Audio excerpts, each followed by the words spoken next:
Coffee House of Horror, Donna's Coffee House of Horror. Having them on Donna Jean's Coffee House of Horror or Donna Jean's Shot of Espresso or 5 Things. And 5 Things is 5 shows that you should... Serial killer truck drivers that may be out there picking up hitchhikers and doing bad things with them.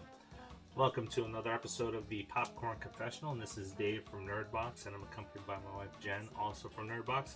And on this episode of 31 Days of Halloween, we are talking about Joyride. So fire up that Jiffy Pop and meet us in the booth.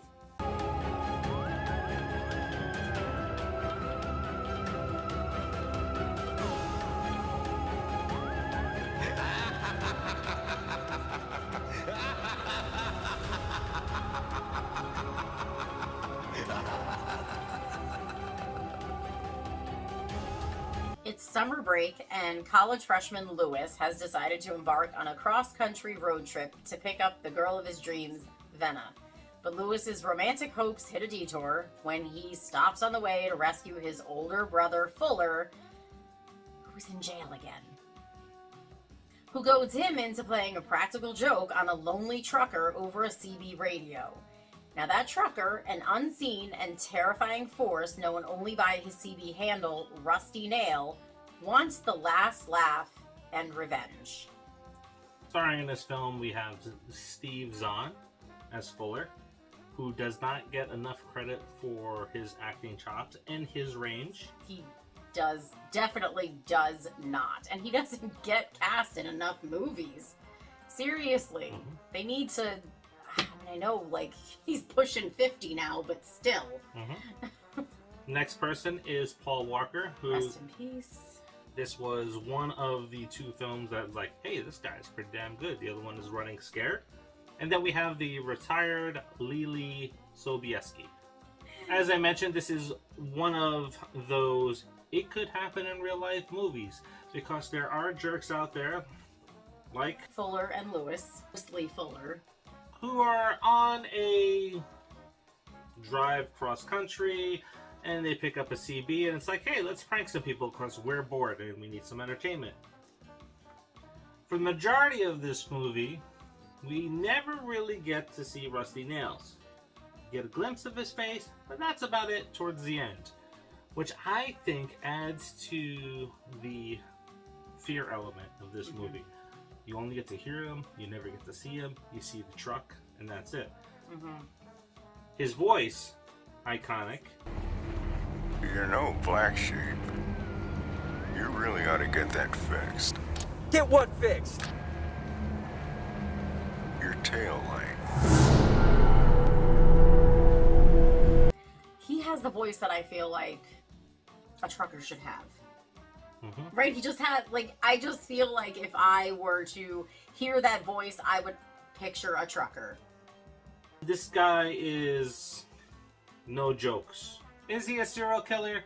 Is he not a serial killer? You really don't know, because did the prank just set him off? And then as we go along in the story, it unravels. So to the Thomas brothers, it's a simple prank. But what they didn't realize is they didn't land a catfish. They landed a great white shark. Throughout this entire movie, the suspense is through the roof. When I left Blockbuster and I went to Best Buy, I actually worked in the home theater area, and one of the big things that we used to do back then is demos for home theater sound. And this is one of the movies that I had diced up a scene and put into my demo reel. So if I wanted to demo speakers and how good everything looked, there was a scene in this movie that just has you on the edge of your seat because you don't know what's going to happen.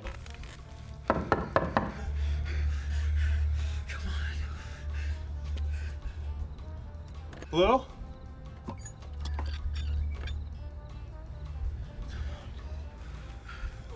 Coming in. Hey, coming in. And that's what I like about movies. When I can't predict it, when there's good suspense throughout from beginning to end, and it can happen to me in real life, I'm hooked. And this movie delivers on all of that. Yeah, it definitely does. I wanted to see this movie because I like Steve Zahn, I loved Paul Walker, and Lily Sobieski, when she was still acting was really good. She did some other movies that we enjoyed. And I didn't know exactly what to think putting Paul Walker and Steve Zahn together, but I think it was a good choice. I think that they really kind of gelled really well together. I could see them as brothers. Yeah, they were convincing. Yeah, they were definitely convincing. They had good chemistry together. They did. They had good chemistry, and you had like the one who had like his head on his shoulders, and he was in college, and you know he was the good son, and then you had the other one who was in jail again, from what I gather, and couldn't get his life together. The father like never really wanted to speak to him because he was just the troubled child. Mm-hmm. And then you have the girl who is, you know, the girl of Lewis's dreams, and then Fuller starts to kind of dig her, which, so then you see kind of like that whole like sibling thing there, which is messed up, right? I mean, you definitely don't want your brother to start flirting with the girl that you like. Yeah, and not to harp on Steve Zahn's range, but when there's comedy needed to break the tension of the film, he does it. Yeah. So you have some laughs in there. It's not going to really take you too far out of the picture, but again, this movie is really all suspense, so you need that break in tension every so often, and he provides that. Yeah.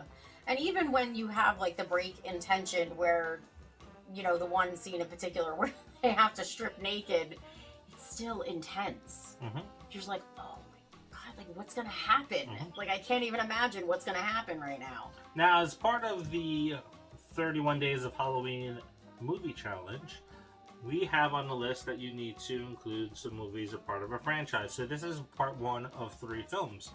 And we'll be talking about part 2 and part 3 in the future, just not in this month of selections. So definitely check this one out. Comparing it to another film, it's very hard to compare it to another film. Maybe Death Proof a little bit with Kurt Russell. I say that maybe close to it, but this is a lot better. Yeah, it's got a very cat and mouse kind of feel. Mm-hmm. And it's funny because it goes back and forth, right? Sometimes Rusty Nail is the cat, and sometimes he's the mouse. Yeah, I would like to say I can compare it to Duel, but it's been a long time since I've seen that movie, since I was a kid, so I would have to go back and watch that to see. Mm-hmm. But definitely check this one out. It's really good. Got an introduction of a very good character that was in a movie that we talked about last year, which was the Hills Have Eyes remake, and I only realized it because the voice. Like I said, iconic. Exactly. I mean, there are some people out there who just have that voice. Mm-hmm. Now, don't forget, it is the quest for 5,000 subscribers, and you can help us get to that number by checking to see that you are subscribed to the channel. If not, there's a couple things that you can do to help us get there, and that is... like, subscribe, and share. Mm-hmm. And when you do that, if we hit a... And when you do that, just say that. What she said. When we hit 100 likes and 100 comments on the video, we have a bunch of cool things to give away, and we'll choose people at random. Maybe we'll choose 2 or 3 people in the video just to give you the stuff. But when we hit 5,000 subscribers, you get a chance to win this box of Strawberries and Scream, which, if you haven't watched the other reviews, it was a pain in the ass to get here from the UK, but now it is signed by David Arquette and Matthew Lillard, and it can be yours, one of a kind. It's pretty high up there in the... Could be yours for free. Yeah, and it's... with no headaches. Mm-hmm. Yeah, especially with no headaches. So don't forget to do all the stuff that we just talked about, and until tomorrow's video, See ya.